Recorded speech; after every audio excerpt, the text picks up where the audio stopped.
అట్లాంటి ఏం రిఫర్ చేయలేదు. నన్ను ఏదో కాళ్ళు ఇట్లా పెట్టారు, నన్ను మానసికంగా ఇబ్బంది పెట్టారు, శారీరకంగా ఇబ్బంది పెట్టారని అంబటి రాంబాబు గారు చెప్పుకొచ్చారు.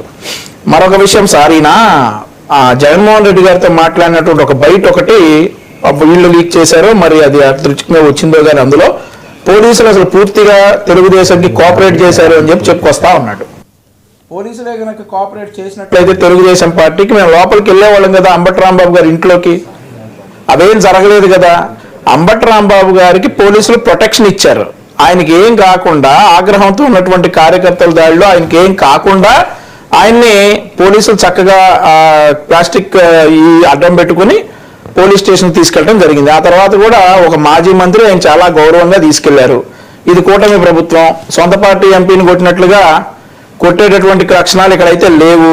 అక్కడ అంబటి రాంబాబు గారికి ఏం జరగలేదు, కానీ పాపం ఆయన ఎందుకో సింపతి కోసం విశ్వ ప్రయత్నాలు చేశారు, అది ఫలించలేదు.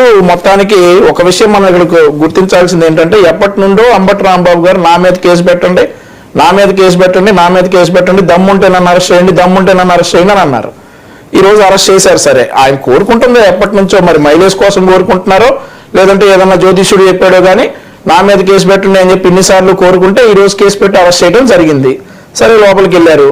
లోపలికి వెళ్ళిన తర్వాత ఇక ఆ తర్వాత ఏంటి సార్, బైరెడ్డి సిద్ధార్థ రెడ్డి బయట అయితే నేను వినలేదు. నేనైతే మరి వీళ్ళేంటి వార్నింగ్ ఇస్తున్నారా? 3 అంచెల భద్రత పెట్టారు. ఎవరికి? మీకే. ఒకవేళ ఆయన కానీ గెలిచిన వెంటనే